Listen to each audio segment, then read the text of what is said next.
আজি ইয়াত উপস্থিত সকলোলৈকে আৰু লগতে কটনবাসী ৰাইজক মোৰ তৰফৰ পৰা ৰঙালী বিহু শুভেচ্ছা জ্ঞাপন কৰিছোঁ। আজি আমাৰ ছাত্ৰশ্ৰীখন বৰ্ষ কোকৰাঝাৰ ৰঙালী বিহু উৎসৱৰ আজিৰ গীতালী বৰুৱা সোঁৱৰণি দিলোঁ সাংস্কৃতিক অনুষ্ঠান আৰু ইয়াতে আমাৰ যি প্ৰতিযোগিতা চলি আছে আমাৰ ধৰ্মেশ্বৰ মজুমদাৰ সোঁৱৰণি মঞ্চ ইয়াত উপস্থিত আমাৰ কোকৰাঝাৰ অঞ্চলৰ বিশিষ্ট ব্যক্তিসকল, আমাৰ ৰাজ্য কমিটি আৰু আমাৰ মনালিছা বাইদেউ মোক আজি ক'লে যে যিকোনো প্ৰকাৰে এবাৰ আহিলে ভাল, আৰু সেই হিচাপে মই আহি পালোঁ। সৌভাগ্য মানিছোঁ, মই নাজানিছিলোঁ যে অনুষ্ঠানটো চলি আছে ইয়াতে, আৰু সেই হিচাপে আহি পালে আজি ইয়াত আপোনালোকৰ লগত একেলগে উপভোগ কৰাৰ সুযোগ পালোঁ। তাৰ কাৰণে মই ধন্যবাদ জ্ঞাপন কৰিছোঁ। তো বিহু আমাৰ জাতীয় উৎসৱ,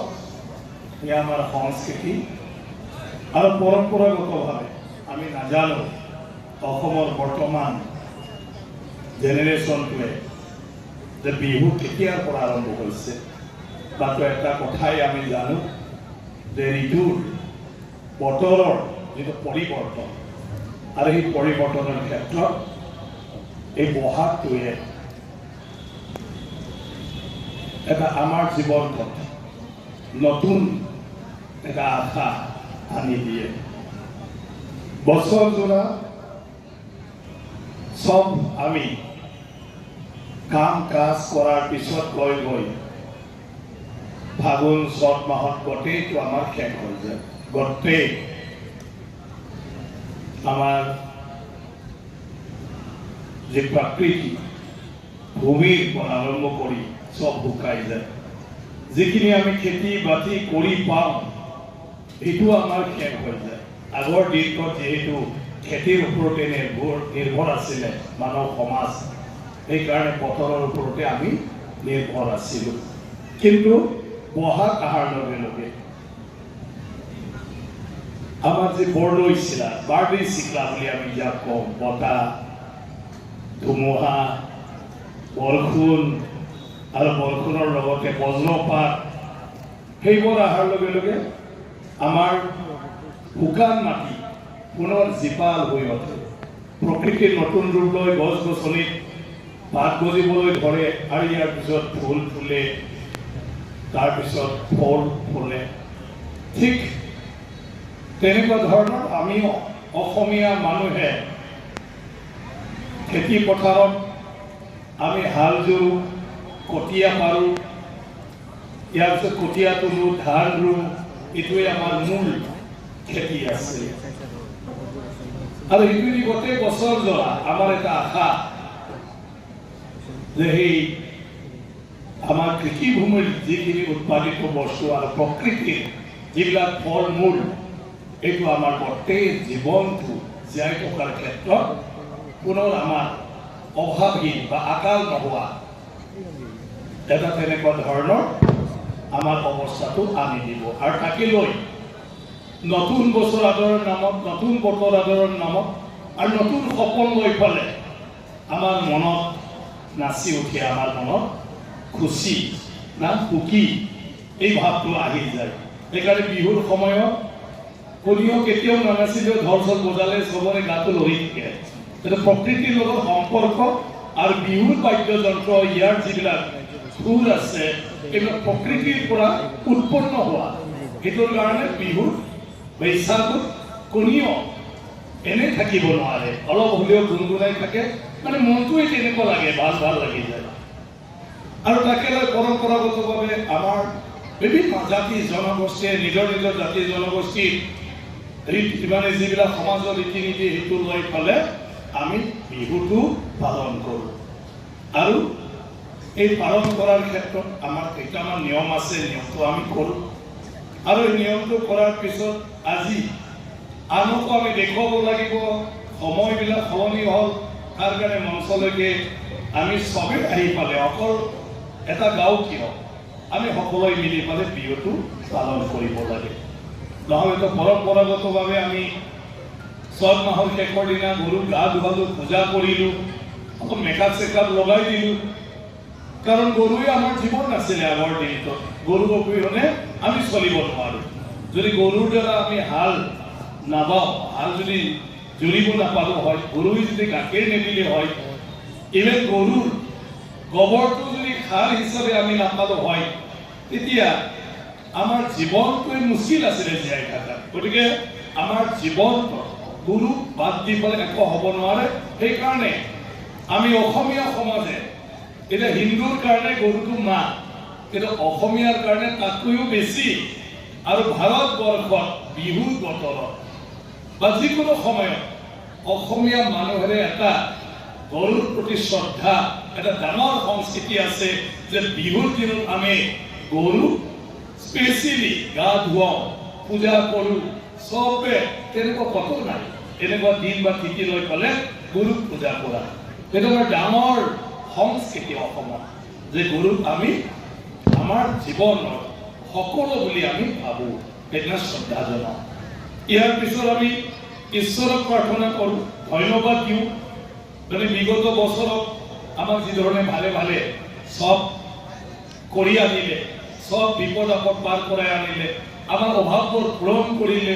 আমাক যি খাদ্য ভাল নালাগে সেইটো আমাক দিলে তাৰ কাৰণে ধন্যবাদ আৰু প্ৰভু এইবুলিও যাতে তেনেকুৱাই আমাক কৰে তেনেকুৱাই আমাক আশীৰ্বাদ দিয়ে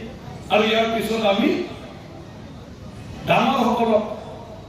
সন্মান দিওঁ শ্ৰদ্ধা কৰোঁ আশীৰ্বাদ লওঁ কাৰণ আগৰ দিনতো ডিগ্ৰী নাছিলে লিখা পঢ়া নাছিলে বেলেগৰ লিখনি দিয়ে আজিকালি আমি গোটেই কথা জানো হাজাৰ বছৰৰ কথা কাৰোবাক কিতাপ পঢ়িবলৈ আমি জানো আগৰ দিন এইটো নাছিলে যিসকলে ডাঙৰ যিসকলে বুঢ়া মানুহ বয়োজ্যেষ্ঠ তেওঁলোকে গোটেই জানে কিমানবাৰ ভূমিকম্প আহিল কিমানবাৰ ধুমুহা বিপদ হ'ল কিমানবাৰ বানপানী আহিল কোনটো বতৰত কি হয় তাৰ কাৰণে আমি কেনেকৈ চলিব লাগে এই গোটেইবিলাক জ্ঞান এই গোটেই জগতখনৰ বিষয়ে আমাতকৈ ডাঙৰ কিতাই আমাক দিয়ে আৰু সেইটোৰ কাৰণে তেওঁলোকক আমি বিহুৰ সময়ত বিহুৰ প্ৰথম দিনা আমি সন্মান জনাওঁ শ্ৰদ্ধা কৰোঁ তেওঁলোকক সেৱা কৰোঁ আজিকালি অৱশ্যে অহংকাৰ হ'ল আমাক তাই কি কাম আছে বুঢ়া মানে যাই হ'লে বাদ দে তেনেকুৱা আৰু কিন্তু এইটো ভাল নহয় অসমীয়া সমাজত এইটো বহুত ডাঙৰ এটা আমাক দেখুৱাই থৈ আহিছে যে সদায় ডাঙৰক সন্মান দিবা ডাঙৰৰ কথা শুনিবা ডাঙৰক সেৱা কৰিবা ডাঙৰে তোমাক সব তেওঁৰ অভিজ্ঞতাৰ পৰা ভৱিষ্যতৰ পথটো দেখুৱাই দিব সেইটো গতিকে আজিকালি বেছি নামানৰ কাৰণে আমি শাস্তিও পাই আছোঁ অহংকাৰে আমাক শেষ কৰি আছে কিন্তু এইটো হ'ল আমাৰ সংস্কৃতি বিহুত আমি সেইটো কৰোঁ ইয়াৰ পিছত চবে মিলি ঘৰে ঘৰে গৈ বিহু মাৰোঁ হুঁচৰি মাৰোঁ বৈশাগু আমি যে মাৰোঁ নহয় ঘৰে ঘৰে গৈ চবে যি আছে দি দিয়ে কিন্তু আকৌ চবে মিলি পেলাই একেলগে খায় এইটো হ'ল আমাৰ মাজত মৰম আমাৰ মাজত একতা আমাৰ মাজত ভাল পোৱা প্ৰত্যেকটা ঘৰত দুখীয়াই হওক ধনী হওক গোটেই গাঁৱৰ মানে যোৱা মানে তেওঁৰ চোতালত তাক সন্মান দিয়া আৰু সেই গাঁওখনত তুমিও সমান আমাৰ লগে একেলগে তুমি এনেকুৱা ধৰণৰ এটা আমাৰ ভাৱ এই বিহুৰ সময়ত আমি সেইবোৰ প্ৰদৰ্শন কৰোঁ আৰু এইটো আমাৰ অসমীয়া সমাজৰ একতাটো শক্তিশালী কৰি ৰাখে সমাজ ব্যৱস্থাটো আমাৰ শক্তিশালী কৰি ৰাখে ইয়াৰ পিছত আমি চবে মিলি পেলাই মঞ্চত 4-5 তাৰিখ আজিকালি চৰকাৰে আৰু পইচা দিয়ে 7 তাৰিখৰ ভিতৰত পাতিব লাগে সেইকাৰণে ঘৰ হৈ যায় কিন্তু কোকৰাঝাৰ আজি ধুনীয়াকৈ নিজৰ নিজৰ ঘৰত গাঁৱত আমি সমাজৰ মানে নিয়মবিলাকো কৰিলোঁ ঘৰত পূজা পাঠ কৰিলোঁ আৰু ধুনীয়াকৈ খেতি পৰহিৰ পৰা আমি ইয়াত মঞ্চত আহি পেলাই বিহু মাৰি আছোঁ গতিকে ইয়াত খুবেই ভাল এইটোৰ দ্বাৰা আমাৰ মাজত আদান প্ৰদান মত বিনিময় সেইবিলাক হয় আৰু কেতিয়াও আমি কাৰোবাক ভালদৰে লগ নোপোৱা মানুহজনক বিহুতলিত আমি লগ পাওঁ তাত আমাৰ মাজত আলোচনা হয় জীৱনবোৰ বিভিন্ন এক্সপিৰিয়েঞ্চবিলাক শ্বেয়াৰ কৰাৰ মাজেদি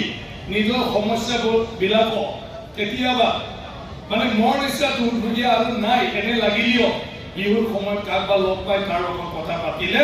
তাৰ দুখটো শুনিলে মোৰ দুখ দেখোন তাতকৈ কম সি তাৰ অৱস্থা দেখোন মোতকৈ বেছি বেয়া এনেকুৱা ভাবি অলপ ভাল লাগে যে দুৰ্ভগীয়া মানুহ অকল মই নহয় আৰু বহুতে তেনেকুৱা সময়ত পৰামৰ্শ দিয়ে এইবোৰ সুযোগ অকল আমি বিহু বুলি পাম অন্য দিনত কাকো আমি নাপাওঁ গতিকে এইবিলাক আমাৰ সমাজত চবকে উপকাৰ কৰে আৰু সেইকাৰণে সেই উৎসৱটো আমাৰ কাৰণে অত্যন্ত গুৰুত্বপূৰ্ণ ইয়াৰ লগত ঈশ্বৰৰ বিশ্বাসৰ ধৰ্মৰ পৰা আমাৰ সংস্কৃতি আৰু এই সংস্কৃতিৰ মাজেদি আমাৰ সমাজ ব্যৱস্থা সদায় মানে আপোনাৰ ধৰি ৰখাটোৱেই হ'ল এনেকুৱা উৎসৱৰ পালন কৰা তো মই ধন্যবাদ জনাইছোঁ কোকৰাঝাৰৰ সকলো ৰাইজক যে আজিৰ এই বৰ্তমান সময়ত ইমান ব্যস্ততাৰ মাজেদিও ইয়াতে ইমান চবে মিলি পেলাই এই বিহু উৎসৱখন ইমান ধুনীয়াকৈ পাতিছে তাৰ কাৰণে ধন্যবাদ পুনৰ সকলোলৈ বিহুৰ শুভেচ্ছা যাচি মই মোৰ বক্তব্য ইয়াতে সামৰণি মাৰিছোঁ।